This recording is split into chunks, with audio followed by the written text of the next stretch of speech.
नमस्कार मंडळी, साई लक्ष्मीज रेसिपीज चॅनलवर तुमचं मनापासून स्वागत आहे। आज आपण बघणार आहोत अतिशय खूप सोप्या पद्धतीने असं भरलेलं वांग। तर हे वांग करण्यासाठी आपण कोणतंही वाटण करणार नाहीत, अगदी घरात जे बेसिक मसाले असतात त्यापासूनच आपण करणार आहोत। चला तर मग सुरुवात करूयात रेसिपी। पहिल्यांदा इथे मी शेंगदाणे बारीक करून घेतले आहे, भाजून घेतले आहेत। जास्त पण बारीक नाहीत करायचे आणि जास्त पण मोठे ठेवायचे नाहीत, असेच करायचं। तर आता आपण इथे हे भरलं वांग त्याच्यामध्ये घालण्यासाठी जे आपण मसाला करतो ना ते करणार आहोत। तर इथे मी थोडासा शेंगदाण्याचा कूट घेत आहे। जेवढे वांगे असतील तेवढं घेतलं तरी चालेल। तुम्ही बघू शकता मी इथे एवढंच घेतलंय। आता याच्यामध्ये घरगुती काळा मसाला टाकूयात, एक चमचा कांदा लसूण मसाला टाकूयात, एक चमचा गरम मसाला टाकूयात, एक चमचा सब्जी मसाला,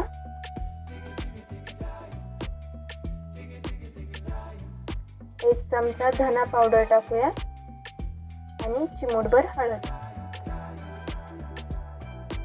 वरतून थोडंसं खिसलेलं खोबरं टाकायचं।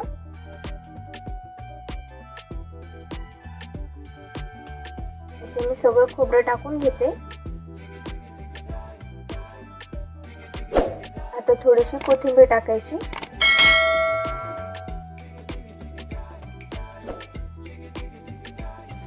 आता एक चमचा मीठ टाकायचं चवीप्रमाणे आणि आता हे सगळं मिक्स करून घ्यायचं हाताने। चांगलं मिक्स करून घ्यायचा मसाला शेंगदाण्याच्या कुटामध्ये। तुम्ही बघू शकता असा दिसतोय। तर इथे आपला मसाला रेडी आहे। आता इथे मी 6 छोटे छोटे वांगे घेतले।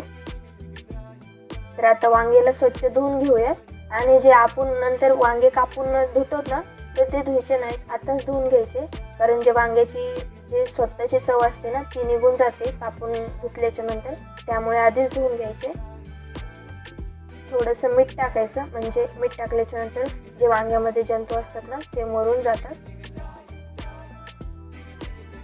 इथे मी वांगे धुवून घेतले। आता वांगे आपण कापून घेऊयात लगेच।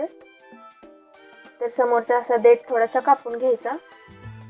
कोणाला आवडतो नाही आवडत तर ते आपल्या आवडीप्रमाणे कापून घ्यायचा। आता वांग्याच्या असे 4 भागामध्ये कापून घ्यायचं वांग आणि मधून थोडंसं असं मोडून घ्यायचं, म्हणजे जे मधात आळी असेल ना तर ती आपल्याला दिसेल।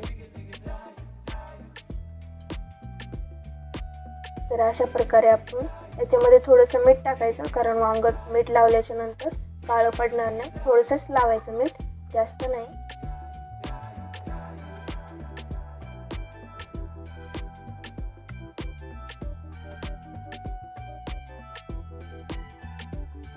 वांगी छोटे छोटेच घ्यायचे शक्यतो, जास्त मोठे नाही घ्यायचे।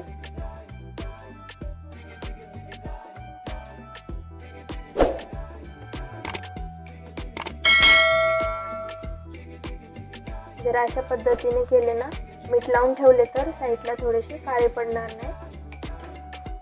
आता सगळे आपण वांगे कापून घेतले। आता याच्यामध्ये मसाला भरायचा। जर मसाला जास्त कोरडा वाटत असेल ना तर त्याच्यामध्ये थोडंसं पाणी शिंपडून ओला करायचा मसाला, मी इथे केलेला नाही। आता छान असं वांग्यामध्ये हे मसाला पूर्ण भरून घ्यायचा व्यवस्थित, असं चांगला दाबून दाबून भरून घ्यायचा।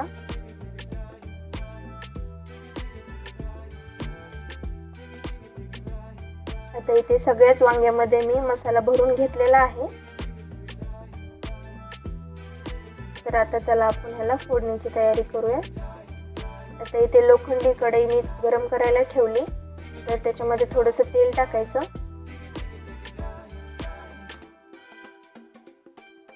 आता तेल चांगलं गरम होऊ द्यायचं। तेल छान गरम झालं की त्याच्यामध्ये अर्धा चमचा मोहरी टाकायची, थोडासा पाव चमचा जिरे टाकायचे। आता जिरे छान फुलले की त्याच्यामध्ये चिरून घेतलेला कांदा टाकायचा।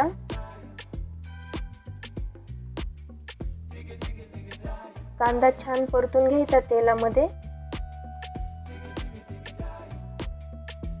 आता कांदा छान भाजल्यानंतर 1 चमचा इथे मी आलं लसणाची पेस्ट टाकते आणि वरतून थोडासा कढीपत्ता. आता हे पण चांगलं मिक्स करून घ्यायचं. तर कांदा छान भाजला की त्याच्यामध्ये 1 मी टोमॅटो कापलेला घेतलाय तो टाकायचा. टोमॅटो पण छान परतून घ्यायचा तेलामध्ये.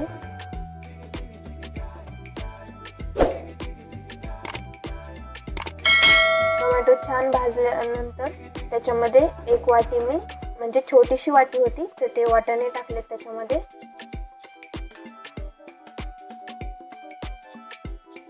तुम्हाला जर आवडत असतील तर तुम्ही टाकू शकता, नसतील आवडत तर नाही टाकले तरी चालेल. आता थोडीशी कोथिंबीर टाकायची. चांगला छान फ्लेवर येतो कोथिंबीरने. आता आपण जे मसाला भरून वांगे ठेवले होते ना ते एक एक करून टाकूया त्याच्यामध्ये. कोणी कोणी इथे फक्त कांदाच वापरतं आणि कोणी कोणी कांदा टोमॅटो पण वापरतं. जसं तुम्हाला आवडेल तसं तुम्ही वापरू शकतात. आणि जर कांदा आणि टोमॅटो स्किप केला तरी चालेल, असं काही नाही की टाकावंच म्हणून. पण कांदा टोमॅटो टाकल्याच्यानंतर छान लागते भाजी. आता हे चांगले वांगे मिक्स करून घ्यायचे तेलामध्ये.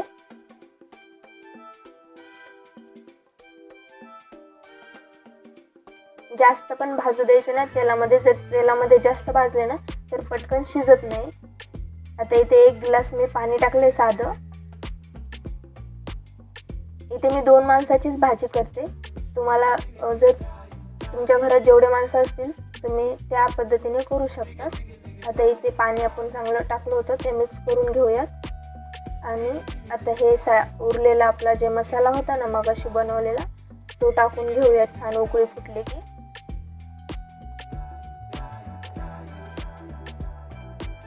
आता हे मसाला पण मिक्स करून घेऊयात.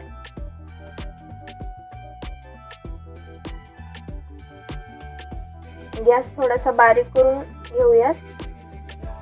बारीक गॅसवर भाजी शिजू द्यायची आता थोडा वेळ. जर फुल गॅसवर जर शिजू दिली ना तर एक वेगळी भाजी होती. त्याच्यामुळे थोडासा गॅस कमी करायचा आणि शिजू द्यायची. वरून थोडीशी कोथिंबीर टाकायची चिरलेली. परत एकदा मिक्स करून घेऊयात म्हणजे दोन्ही साईडने हे वांगे शिजतात. तर आपली गरमागरम वांग्याची भाजी तयार आहे. तुम्ही ही रेसिपी नक्की करून बघा आणि कशी झाली ते कमेंटमध्ये सांगा.